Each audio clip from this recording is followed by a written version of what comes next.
Hey guys, welcome back to a new video. In this video, we'll be talking about the new commander, none other than the Wise Mothman. He reads 1 black, green, blue, insect, bugler, flying.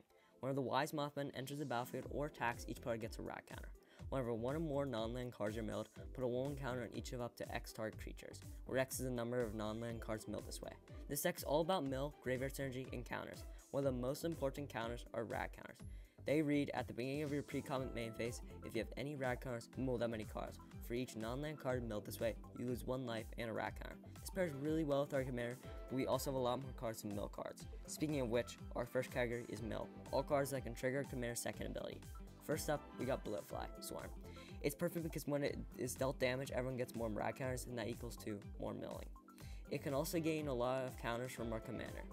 Next, we have a card that mills 4 cards and can also be a huge creature on the board. Now we have Derage Assistant that helps us mill card by tapping and gives us a cost mana. This is great ramp. Then Dreadhound card, when it enters the battlefield, mills us 3 cards, and whenever we mill a creature card, we drain our opponents a life. Next, Golgari Grave Troll, which we can dredge 6 and gives us 1 counters based on our graveyard. The dredge 6 is 6 cards milled when we instead of drawing, which if we can get it back in the graveyard, that's really good. Infesting Rad Roach that can recur itself and give other players rat counters. Next, we have a card that mills us every upkeep, pretty simple, but pretty good.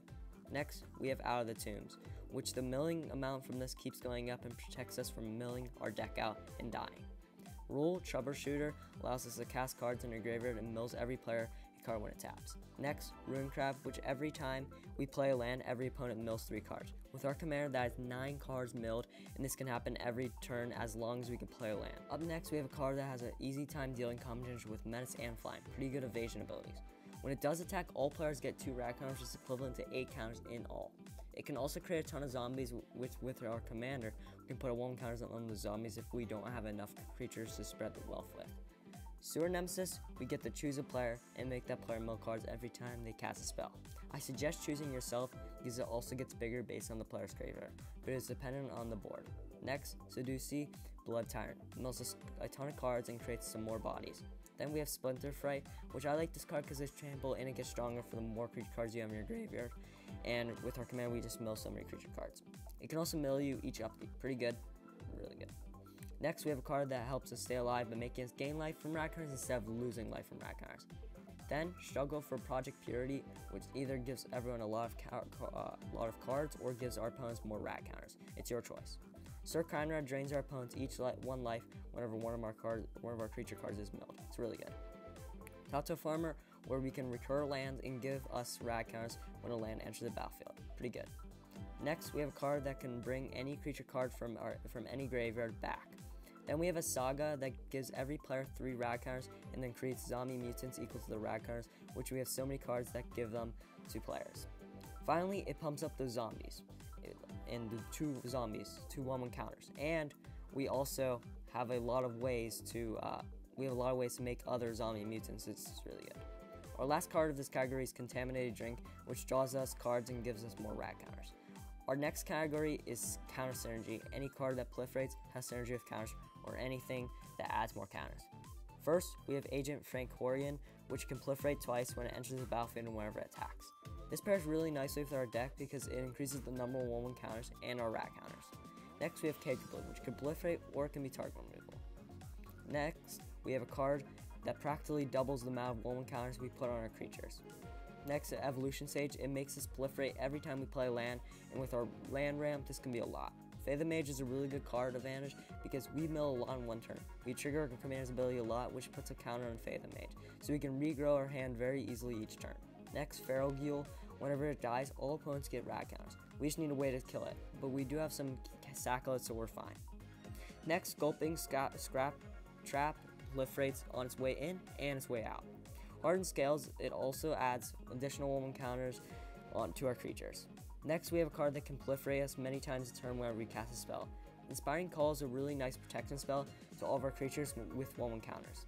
Then, Kami of the Whispered Hopes, that if we pump it up, it gives us more and more mana, and it also gives us additional 1/1 counters on our creatures.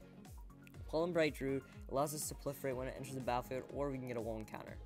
Then, Thrumming Roach is a really nice because we get to most likely proliferate with this each turn. It also has a really low CMC, so we can get on turn 2, and just be proliferating from there.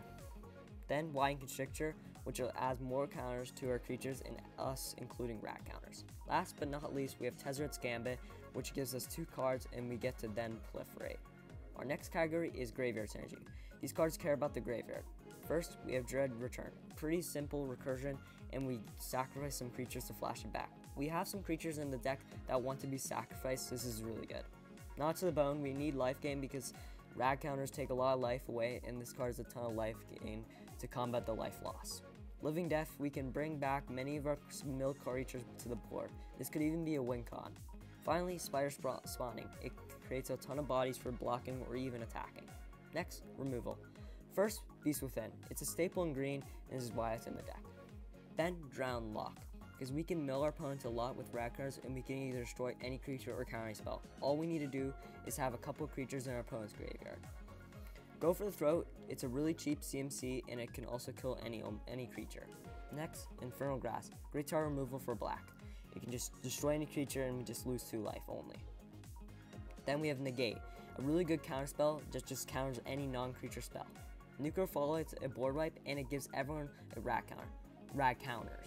Because we can put a lot of 1 counters on our creatures could survive this attack, and we can scale it so we can survive, and our opponent's creatures do not. Petrify, it can destroy any artifact or creature. Next, Vendetta. 1 mana, destroy target non-black creature, and we only lose a few life. Last, we have a card that can return to the battlefield and exile any non-land permanent pretty good. So if we can get it to die again, we can return it back to the battlefield. Our last category is Ramp. Soaring, do I even have to explain why this is in the deck? Arcane Signet, also very good. Cultivate, really good land-based ramp. Farseek allows us to search for a land except for a forest. Kodama's Reach basically does the same thing as Cultivate. Nature's Lore, very cheap and very good ramp. Rampant Growth also allows us to get into the game faster. Last is Talisman of Curiosity, a really nice artifact-based ramp. Remember, full deck list is in the description below, and subscribe for more deck techs just like this.